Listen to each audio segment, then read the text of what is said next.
আপনি কি জানেন কিছু ইনকাম আছে যা আল্লাহর সাথে যুদ্ধের শামিল? যদি না জানেন তাহলে আজকের এই ভিডিওটি আপনার জন্য। অবশ্যই শেষ পর্যন্ত দেখবেন, অনেক কিছু শিখতে পারবেন। একদিন আরিফ মনে মনে ভাবতেছে, এই দুনিয়ায় টাকার এত দাম কেন?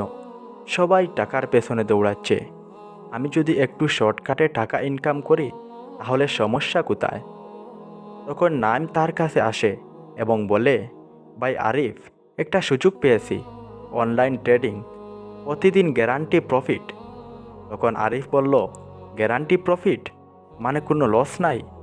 নাইম বলল, না, কোনো লস নাই, শুধু ইনভেস্ট করো, টাকা বাড়বে। তখন হামিদ এসে বলল, কি বলিস, গ্যারান্টিজনক লাভ? ইসলামে তো এটা সন্দেহজনক। তখন নাইম বলল, আরে রাখ, এখন যুগ বদলেছে। হামিদ বলল, কিন্তু আল্লাহর তো আইন বদলায়নি। আরিফ বলল, তাহলে এখন আমরা কী করব? তখন হামিদ আবার বলল, চলো আমরা হুজুরের কাছে যাই। তখন তারা সবাই হুজুরের কাছে চলে আসলো। আরিফ হুজুরকে বলল, হুজুর, একটা প্রশ্ন জানতে চেয়েছিলাম, নির্দিষ্ট লাভ দিলে কি ইনভেস্ট হালাল? তখন হুজুর বললেন, বাবা, আগে একটা কথা বুঝো। পবিত্র কুরআনে আল্লাহ বলেন, আমি ব্যবসাকে হালাল করেছি এবং সুদকে হারাম করেছি। নাইম বলল, কিন্তু তারা তো বলে এটা ব্যবসা। হুজুর বললেন, ব্যবসায় লাভ লোকসান দুইটাই থাকে, কিন্তু সুদে শুধু লাভ নিশ্চিত থাকে। তখন হামিদ বলল, তাহলে গ্যারান্টি প্রফিট মানে কি? তখন হুজুর বললেন, এটার মানে সন্দেহ প্রবল। আর শুনো, আমাদের নবী হজরত মোহাম্মদ সাল্লাল্লাহু আলাইহি ওয়াসাল্লাম বলেছেন, সুদ গ্রহণকারী, দাতা, লেখক ও সাক্ষী সকলেই সমান গুনাহগার। তখন আরিফ কাঁপা কাঁপা কণ্ঠে বলল, তাহলে আমি যদি জানি এটা হারাম তবুও করি?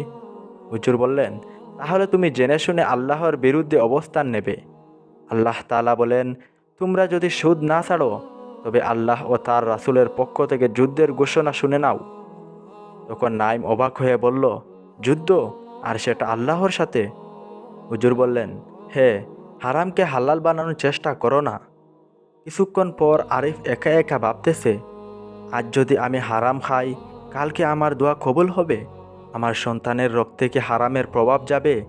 আবার মাও আমাকে সব সময় বলে, বাবা, হারাম না খাওয়াইয়া হালাল খাওয়াও।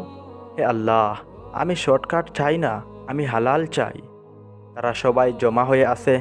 তখন নাইম বলে, আমি অ্যাপটা ডিলিট করে দিয়েছি। হামিদ বলল, আলহামদুলিল্লাহ। তখন আরিফ বলে উঠল, আমি পার্ট টাইম কাজ শুরু করেছি, টাকা কম কিন্তু শান্তি আছে।